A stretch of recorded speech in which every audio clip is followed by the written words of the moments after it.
Mark 2.0, another great episode. Gordon's up in Ontario, and we got actor Richard Leacock, the legend himself. You remember him from shows like Doc, of course, he starred in Doc, but 21 Jump Street, The Dead Zone, Ernest Slam Dunk, everything under the sun. Let's just put it that way, Richard. And I'd like to start out by wishing you happy birthday. Thank you. Yes, a couple of days ago, I hit another level. Let's put it that way. You're younger than me by a couple of years, so. Okay, I'll take that. And you look 15 years younger than I do, but I'm going to leave that aside. I get it from my mama. You were born, though. You were born, if what I'm reading is accurate, you were born in London, England, as I understand it. Yeah, that's correct, actually. When I was really little, I had a very Cockney accent. So I used to sound like, if you can imagine, Jason Statham at about 4 years old. That's what I sounded like. Right. All right. So to make you feel at home, I'll throw on what I can do. It's not bad. It's not bad at all. It seems like you've got the minerals, yeah? Hey, it's all right. Yeah, I'll try. I don't do that great, but I do. Yeah, it's good, isn't it? It's good. But then you moved down. Talk about accents. Then from England, you moved down to the Caribbean. I did. That's where my parents are from. They're from Trinidad. And so on the way to North America, I ended up staying with my grandparents in Trinidad for a year, and I started school there. So I had to wear the khaki shorts and the blue shirt. It was very looked like a private school, but that's what all the schools were like. Everybody had to wear a uniform. And then laterally, you made your way up to Vancouver, Canada. Well, that's not where we stopped first, but that's where we ended up. Okay. So there were other movements in there, New York, Montreal, and then to Vancouver. Okay. So take us on that trip. So you were 4 years living in London, England. Yeah. And then how long in Trinidad? How long in New York? How long in Montreal? So in Trinidad, it was about a year. I left there when I was 5. And then between 5 and 6, it was New York, which really wasn't very long at all, from what I can remember. And then it was Montreal, where because I was a certain age, I actually had to end up doing kindergarten over again. Although I had already done it in Trinidad, they didn't want to recognize what I did, even though I was probably at a grade 2 level. But the age that I was, they were like, no, you're going to do kindergarten again. So I finished kindergarten in Montreal. And then when we got to Vancouver, I started my first grade there. So it was really all between the ages of 4 and 6, all that traveling. Okay. And then you were pretty much based out of Vancouver right up until your early adult years. For the most part, yeah. And what made you decide that I want to go into the performing arts, that I want to be an actor?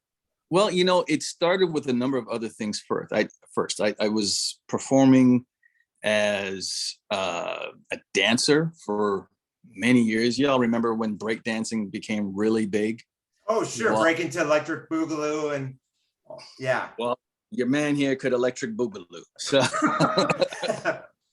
I used to teach breakdancing at the local community centers all around. And, I started off, just being around that sort of thing, dancing. I mean, I taught disco when I was really young.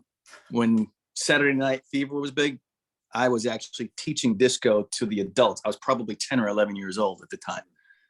So I was always dancing and performing in some way. And then, I got involved with a couple of school plays.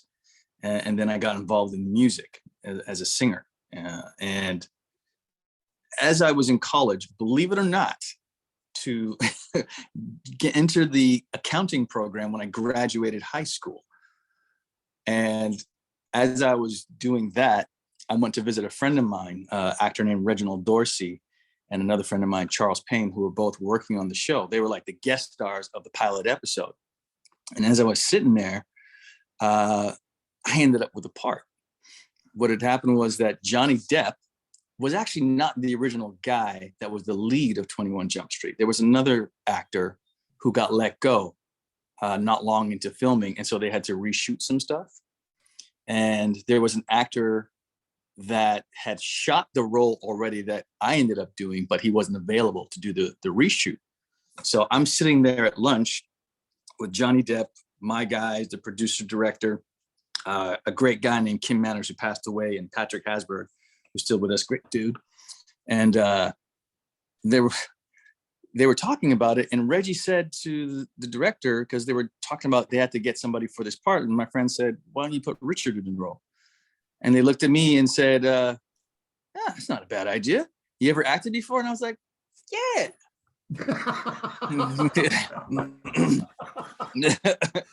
I said, "Okay." So they auditioned me right there on the spot. So, I'm literally having lunch with these guys, and they say, "Hey, let me hear you say this." And I got the fork to my mouth, and I'm like, "Huh? Oh, okay. What?" Oh, so I say a couple of lines, and they talk amongst themselves, and they're like, "Yeah, let's do this." And I'm like, "That's cool." And I lean over to my friend. I said, "Yeah, what exactly is happening right now?" He said, "You're about to do a scene with Johnny." I said, "Oh, okay, cool. I can do that."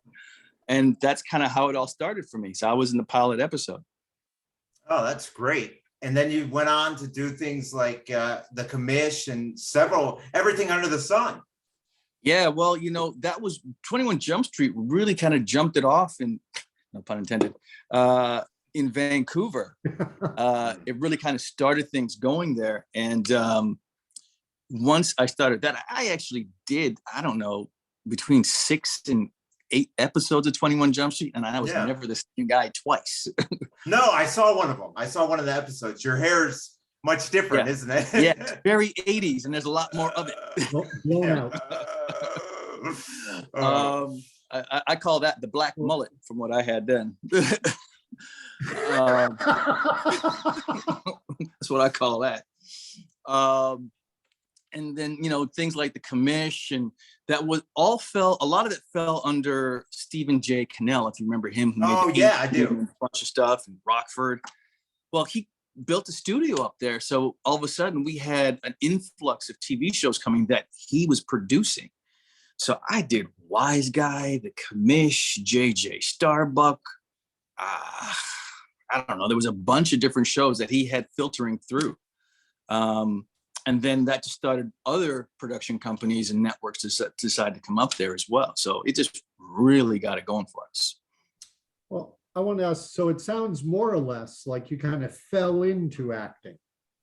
I would say I did, because as much as I love performing as a dancer, and then, I had a band in the mid-90s for a while. And my parents are from, they would tell you in a Trinidadian accent saying, acting is a hobby, is not a job. So you got to get something to fall on. I know, yeah. So, going into that, it wasn't, as much as I loved everything surrounding entertainment and would love to have done it, I never actually knew that I would end up doing that. I thought I might be dancing for a while.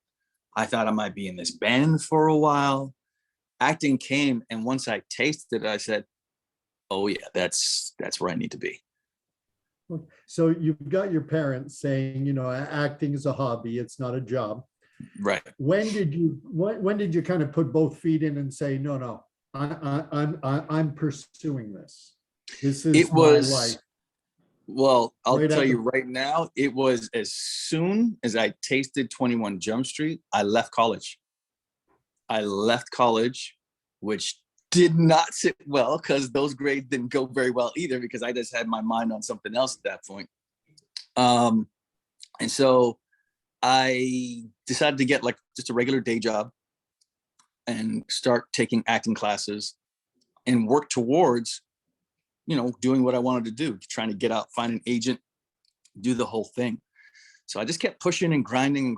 And, it's not something that happens overnight. And I was up in Vancouver, and there wasn't as much work then as, say, now or the last 10 years even. So, it was definitely a grind. So what was it like when you were growing up? Let me ask you real quick. growing up, were you a fan of TV? Did you have any favorite TV shows or anything? All of them. Yeah. All of them. I mean, listen, there's one thing that I describe myself. I wrote a post about myself when I was 6 years old. I wanted a car like Starsky and Hutch. I wanted a leather jacket like Shaft, and I wanted to date Raquel Welch and Pam Grier. And I wanted to be as fast as Bruce Lee with my feet and as fast with my hands as Muhammad Ali. That's what I wanted. So I wanted to see every TV show. We watched The $6 Million Man as a family. We watched Bionic Woman, as I mentioned, Starsky and Hutch. We watched Rockford Files, everything you can think of under the sun, and all the sitcoms, Sanford and Son, all that stuff, which was, gave me my love of comedy and watching a lot of Norman Lear sitcoms and so on. What about someone like Robert Guillaume? Oh, Benson? Are you kidding me? I love Benson. I love Yeah. Robert Guillaume, period. Exactly. One of the roles I loved him in that, a lot of people don't even really know was the one he did with Rutger Hauer in Wanted Dead or Alive, where he played a good friend of his. And Robert Guillaume was just fantastic in that film. He's just always good. Yeah, I agree. Yeah. Now, you apparently we had about 2-3 weeks ago, we had Derek McGrath. Yes, you did, my good friend Derek McGrath. And there's a question I want to ask you, because there's a tendency among guys like myself, just, consumers of media and consumers of the entertainment industry, to believe that, that guy Richard Leacock, that guy Derek McGrath, they just kind of fell into it. They were discovered, they were chosen. And I don't think people realize how much work goes into the industry and how you have to build a reputation, how you have to, put your time in, so to speak. And in talking to Derek McGrath, he was grinding it through in a similar resume to yourself in all the popular shows. And then CTV finally came to him and said, "We've got a show for you." Right. Secret Identity. Right. And I'm wondering, you yourself, you haven't had that show yet, No. where you're a regular recurring character on a show. Well, Doc was one. Well, Doc, I did. Definitely Doc. There's been other shows, where we thought something special was going to happen, and then something political caused it to not happen within the network. For instance, I did a TV show back in 1998 for the Fox network. It was a pilot, and we were pretty much ordered to do 6 episodes. And I happened to get cast with Robert Altman doing a TV show, who doesn't do TV. In this particular pilot, I wasn't even supposed to read for a lead. I was reading for a security guard role or something like that. But by the time I walked out of a meeting with Robert Altman, I had a recurring lead on this TV show. And they all said, this is going to go. It was a great concept. But it was just one of those things. There was a shakeup at the head of Fox. And then all of a sudden, the new guy comes in, looks at the old show and says, I didn't have anything to do with that. So I can't put that out there in case it does well. It's a grind. I did a show for CBS, same thing. Everyone's saying it's going to go. It was with Lena Headey from Game of Thrones. We did this TV show called Ultra many years ago in like 2006. And everybody said this thing was going to go and had all the right elements, but it didn't go. It had Peter Dinklage in it, who's also in Game of Thrones. And, it's just one of those things. There's lots of shows that I've done that just nobody got to hear of. It's just one of those things. And so it's always a grind. You always have to push and learn. You never can stop learning in this business. If you think you've learned everything, you haven't. What was it like for being on casted for Slam Dunk Ernest? Jim Varney must have loved working with you guys. I got to tell you, Jim had to be one of the smartest men I've ever met, because he could literally talk about any subject and be an authority on it.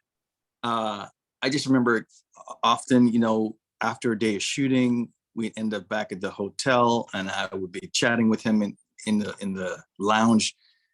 And he just had so many great things to say, and he was just such a nice man. This is one of the dudes who I wish was still around today, because Oh, exactly. you know, he was just such a nice guy and just willing to help everyone, just lovely and generous. I mean, he'd been doing these Ernest movies for quite a while. I think ours was the 7th one, I believe. And I got to tell you, a lot of people told me to turn that movie down. You know, I auditioned for it just like anybody else. And they took us to, we had to go to 2 weeks of basketball camp first before we actually started shooting. And I remember me and the other actors, we ended up playing against some guys who were in college. And they'd never admit it, but we beat them. Oh. We beat them. So yeah, and we did that. And then of course, you know, we shot, and just, it was just a lovely experience. And one of the things that I'm very proud of when it comes to that movie is, you know, as much as people told me not to do it because it's an Ernest film, honestly, you know, it's a kid's film. And when a kid loves a film that you do, they're all about that. And I came across a kid who had leukemia, who was such a big fan of that movie. So I got to, you know, sign a basketball for him and make his day. And for me, if it was just that alone, that's worth doing that movie. Oh, exactly. Yeah. Now, let me ask you, you just mentioned the child with leukemia. Mm-hmm. It's not exactly on the same line, but you get recognized, I'm certain, on the street. Sure. Or when you go back to Vancouver, people will remember you. Mm-hmm. How often does that happen? Is it a regular occurrence? Can you go a week or two without getting noticed? Or Well, here in LA, I mean, we're all around it all the time. right. You know, I go to the gym, and I become good friends with Jonathan Frakes, who was #1 on Star Trek, and Tom Bergeron, who used to host Dancing with the Stars. I was out to lunch with them a couple of days ago. So, and you know, there's some people who will come up and say things, but you know, I don't know.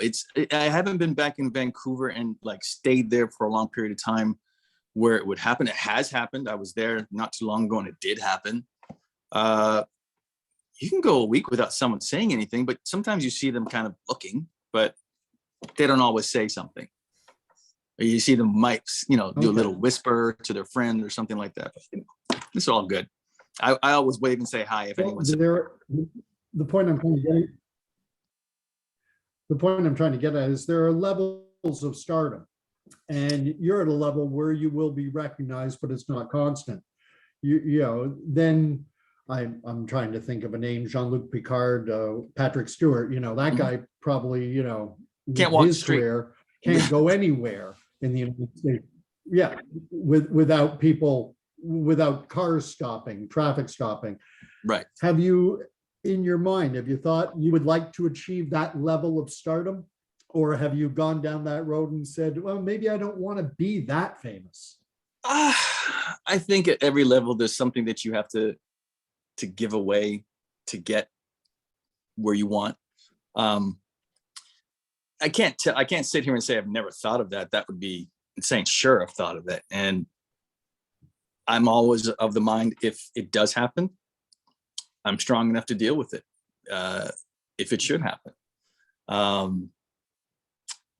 I don't know. It's kind of hard to say if I would. I don't think I would say, no, I don't want that.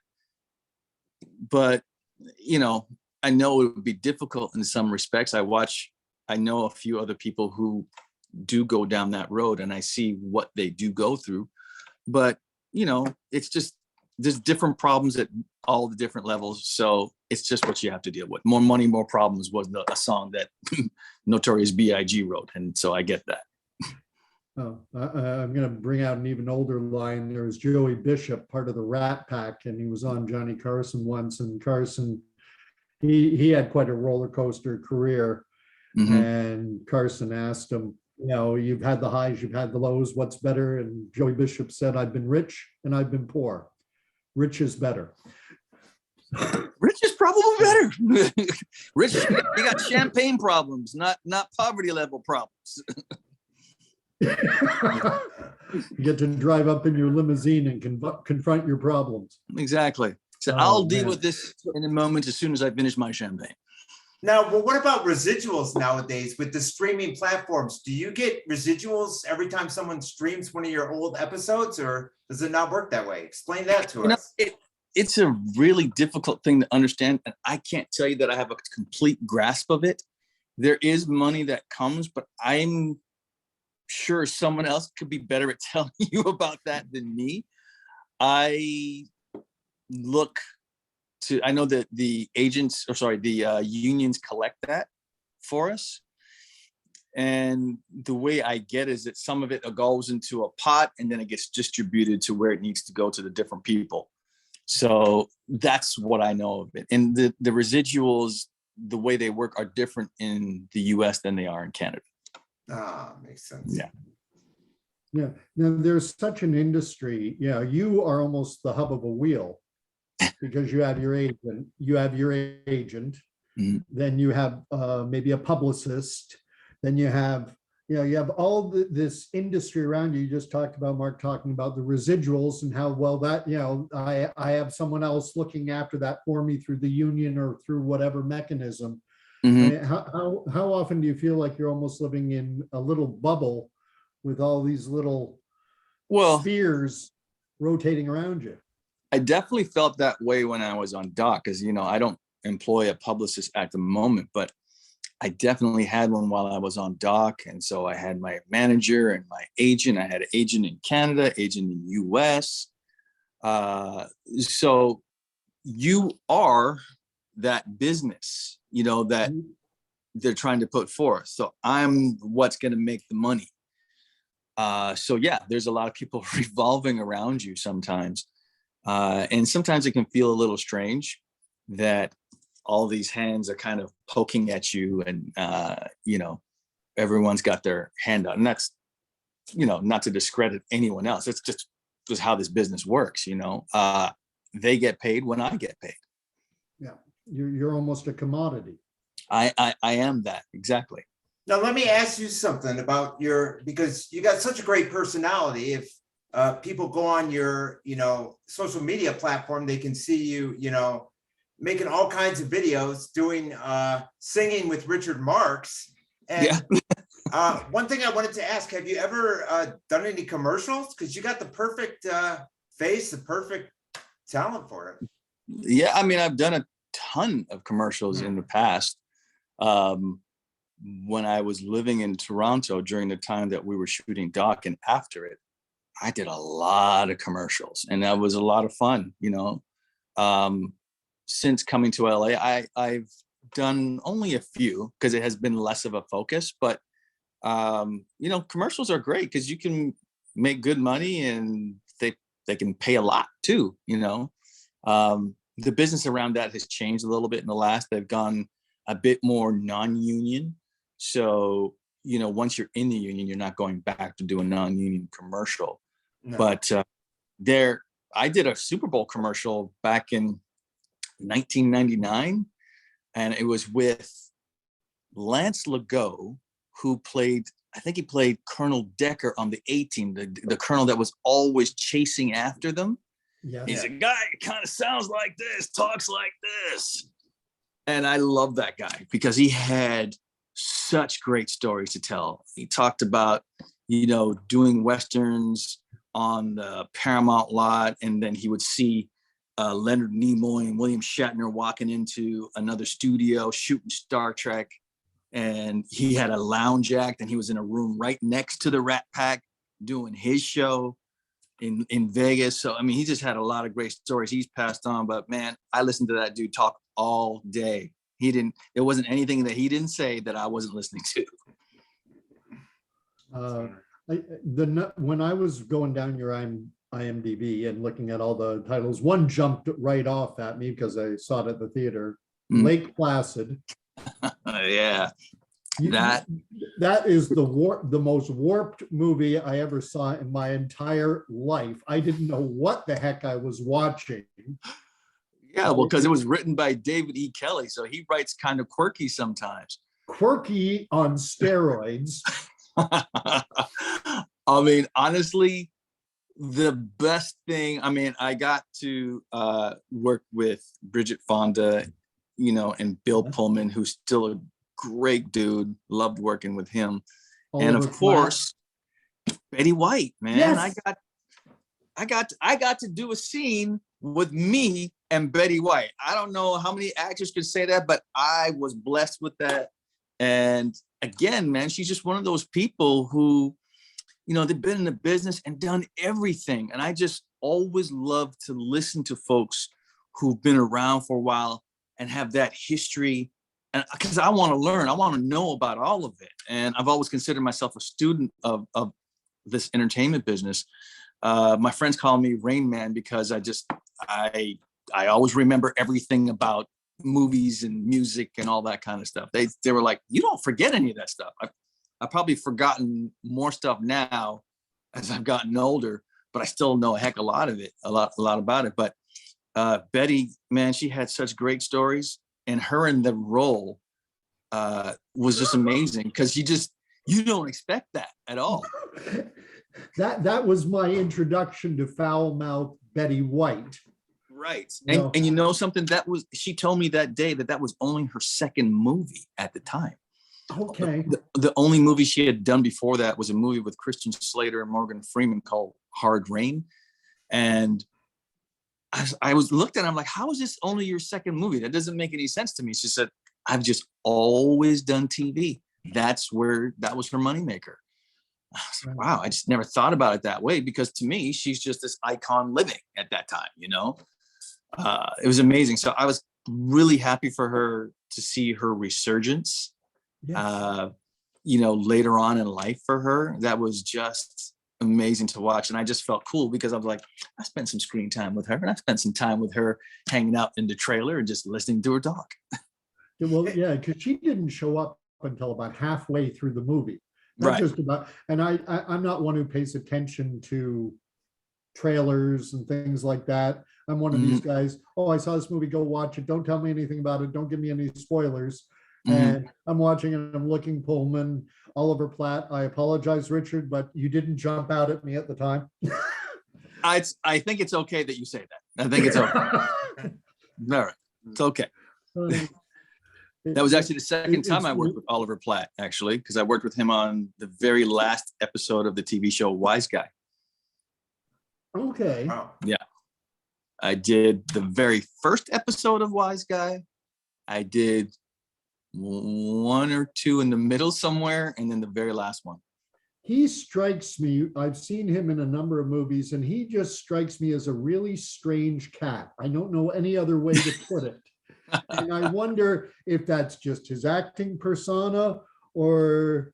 I mean, he's probably a little quirky, but I think that's really just the style and that he portrays when he's on screen. You know, I've seen him play some roles where he's pretty straight ahead.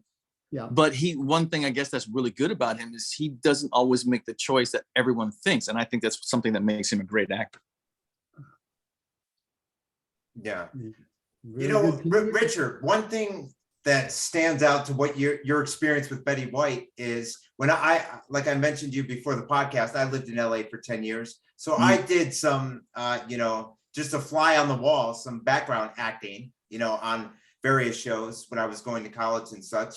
And I was able to work on an episode of This Is Us, and it's a small scene in a restaurant. And who's there? Marla Gibbs. Oh, wow. Cool. So I'm able to come up to her and say, hey, Marla, I'm a big fan of yours. I loved watching 227. It was one of my favorite shows growing up because I was born in the 80s. So 227 was more along the lines of my era, you know? Yeah. And it's just unreal to have those opportunities. Yeah. I mean, Betty's an icon. Marla is still an icon. Sure. You know, it's very cool. That's one thing that's kind of cool about LA, or, you know, when you run into someone, you know, you always hope it's going to be a good situation that you can talk to someone or say hello to them and just tell them what they did for you. I got to meet Sidney Poitier twice. I mean, man, he's just exactly what you think he is, number one.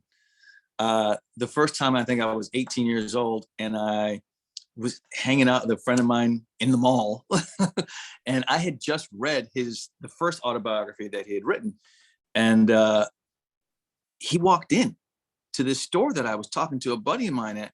And he's really the only person ever who I've been starstruck by. And I've met a ton of people, but him, I just kind of just kept looking at him, and he looked at me and he said, "How are you? How you doing?" Because he could see that I was just, looking at him. And then of course my buddy said, "Mr. Poitier, I just want to tell you something. It's so great to meet you," and blah, blah, blah. And of course I snapped out of it and, spoke to him. He was with his daughter.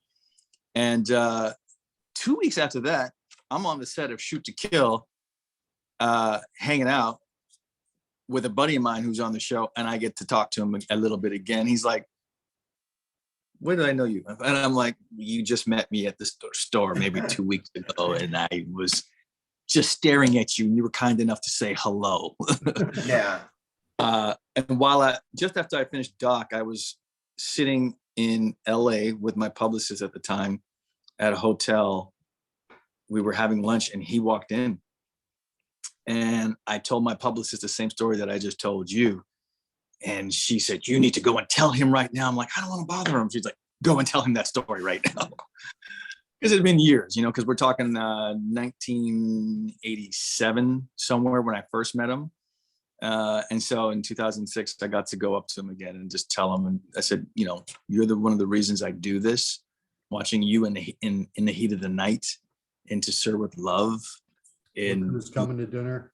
Look Who's Coming to the Lilies of the Field," just all the stuff he's done. And just to actually be on set and watch him work when he did Shoot to Kill with Tom Berenger. Just amazing to be around that. And that's royalty right there. And you hit it right on the nose. That is one of the advantages of being in LA.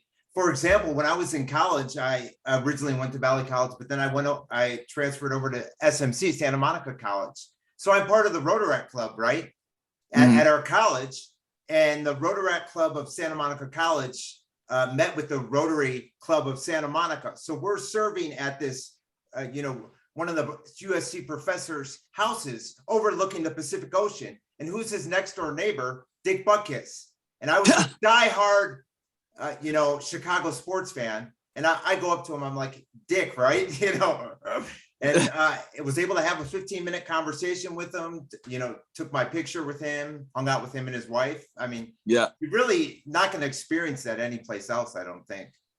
No, it's amazing sometimes when you come across someone. I came across an actor who used to be on The Young, the Restless. My mom was a huge fan of that show when she was alive. I came across an actor. The character's name was Rex Sterling, and I think his first name was Quinn. And he just ended up sitting beside me. We're both waiting for our cars. And, I'm telling him how my mom and dad were both fans of the show. And he's like, "Let's call him right now." I'm like, "What?" And he said, "No, let's call your mom and dad right now." I said, obviously my mom passed away by that time. I said, "We can call my dad." And my dad got the shock of his life. Can I take you back to something you said earlier about choices? You mentioned in the context of Oliver Platt, how he makes choices that others don't make. And I think there's a tendency for people, you look at a script, there are words on a page, and there's a tendency to want to read them and say, how does the writer want me to portray this? Not realizing that there are so many different angles, so many different ways you can take it. Have there been times in your career where you've taken a choice, decided to play a role, where you've made some unconventional choices yourself? Sure. I think every time I read something, I think, okay, what's everyone probably going to do? What's the easiest path of resistance? And then I try to not do that, is what I do. I think when I did Doc, they first originally saw that character as like a pretty straight ahead, serious guy, no nonsense. And I walked in the room, I decided I was going to be basically Eddie Murphy. When I walked in the room, I just ended up cracking jokes. I ended up ad-libbing a bunch of stuff. Some of it winds up in the pilot. And throughout the show, I would do that here and there when, you know, TV's a little bit more tight. They want you to stick to the script a little bit more, but I hit them with the comedy. They in the middle of the audition, they said, you know, you make our stuff way more funny than we ever thought it could have been. So, you know, I know that's one of the reasons I got the role in the first place. Now, what do you think when it comes to Doc? Because when we had Derek on, he's like, the achy breaky heart guy gets picked as, you know, the lead. What were your thoughts on that? Well, the funny thing is, you know, after I booked it, everyone was talking about Billy. Have you met him? Did you meet Billy yet? I'm like, no, I haven't met Billy yet. You're going to love him. You're going to love him. I'm like, okay, all right. You know, it was this big thing. And he's just got this charm, this Southern charm about him that I think can win over. Once you actually meet him, people have preconceived notions about who he really is a lot of the time. But I think if you actually have a conversation with him, you're like, my gosh, this is a great, nice guy. And then he's an intelligent dude. And, you know, you get to see a human being as opposed to, you know, the achy breaky heart guy. You know what I mean? He didn't even come up with that dance for that song. That's something that the record label came up with. He just ended up doing it. He didn't know that was going to turn out like that. That song was called Don't Tell My Heart. It wasn't called Achy Breaky Heart. And it just turned into that. But, you know, Billy is someone who has had a pretty long career and has withstood a whole lot, you know, and is still on his feet, still doing well. And I'll tell you right now, the fans of Billy Ray Cyrus ride with him till the end. They are loyal and they will travel wherever he goes to go see him. Those are some real fans right there. Well, to me, line dancing was a response to break dancing. It was, they had to give something to people with no sense of rhythm to do.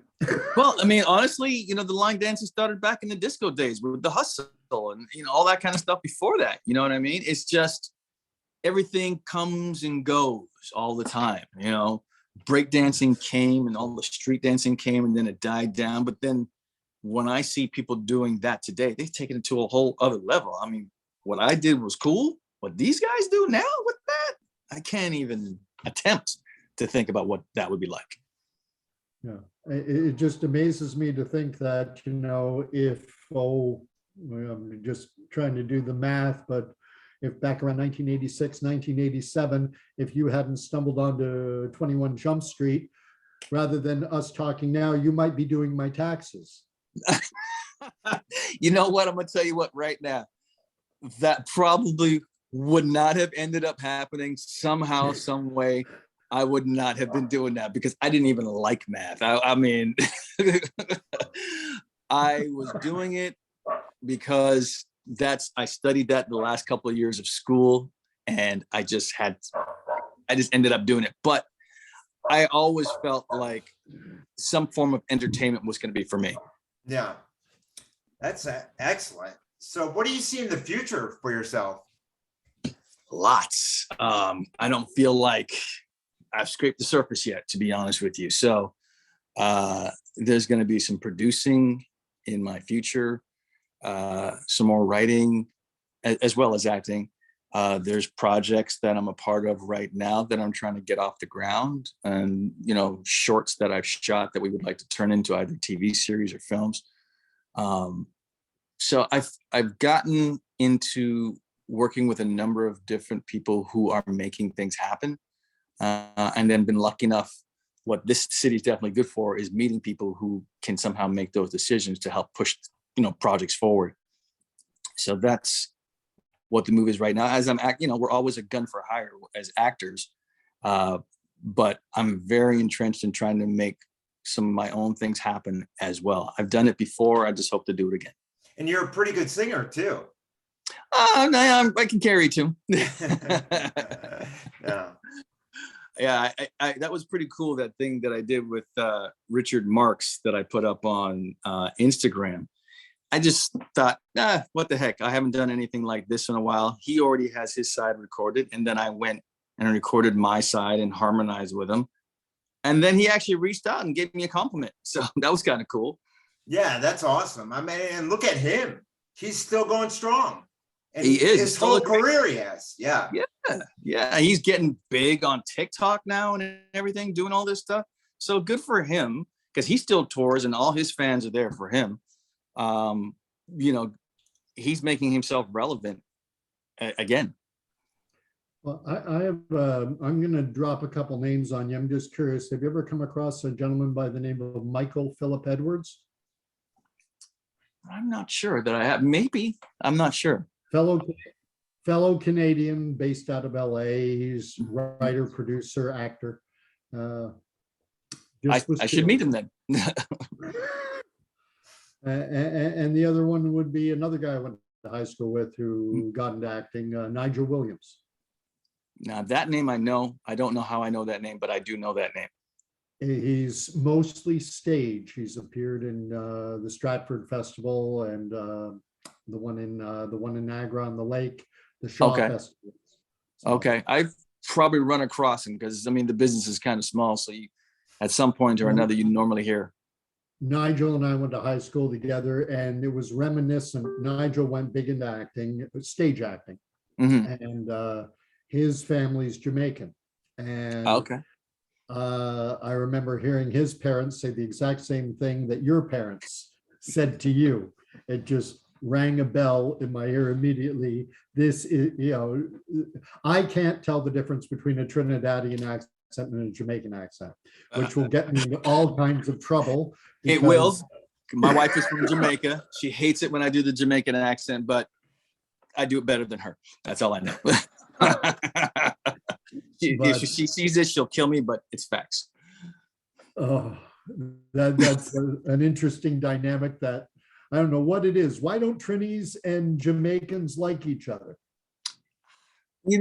It's a funny thing to me. It's just one thinks they're better than the other. Like Jamaica thinks, because they're the bigger island, they're better. And Trinidadians think, well, we're smarter than you guys. We speak more proper than you. And it's all ridiculous is what it is. Really. I married a Jamaican. I'm Trinidad. My family's from Trinidad. My wife's family's from Jamaica. We're together.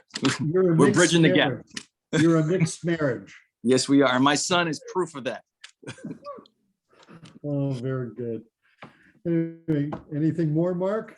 No, well, what I'd like to also thank Laura at Central Artist Agency, Laura Walsh, for making this happen. And one thing that I wanted to touch on before we get you off is you said you got many years left. You're still plugging away. You look as young as can be. And look at all the people you've worked with, like Betty White, who's had careers for ages. Marla Gibbs. You look at somebody like a Ben Vereen. He's still going strong. Yeah. So, these are the legends I love to see and listen to, because these were the people when I was growing up. That's who I was watching. So now when I get to come across people like that, I'm all ears because they had to do it before me, and it was way harder for them. So I'm always wanting to listen. And my hope is to pull people into projects. My brother is an actor as well, Viv Leacock. He's on a TV show called When Calls the Heart that's on Hallmark, which is going into its 10th season now. And he's got his two kids playing, two of his out of his three kids playing, his kids on the show. And he's very much like me in the sense of we're students of this, He's got lots of projects coming out. I got a film coming out in the near future called Desert Shadows. It's kind of a horror film. It was a fun romp, creature feature. And I have another show. I'm not sure when that's coming out, to be honest with you. I won't say anything about that one, but and I've got a film called 99, a TV show, hopefully called 99 Problems, that hopefully comes to air in the near future. Well, we'll make sure to post your IMDb because we want people to binge watch all of your shows, especially when you the Sliders episode where you played the hippie. Yes. Right. With me and Barry Pepper and Gabrielle Miller. Yes, that was awesome. And if Yeah. you want to see strange and weird and quirky on steroids, you got to watch Lake Placid. Yes, you'll see me hanging out with Betty White having tea. Yeah. And Right, Richard, yeah. let everyone know where they can find you on social media. So I have a Facebook page, just of course, just Richard Leacock on there. And then on Instagram, you could find me at Richard Leacock 1. And then on Twitter, Richard Leacock 2 as well. Excellent.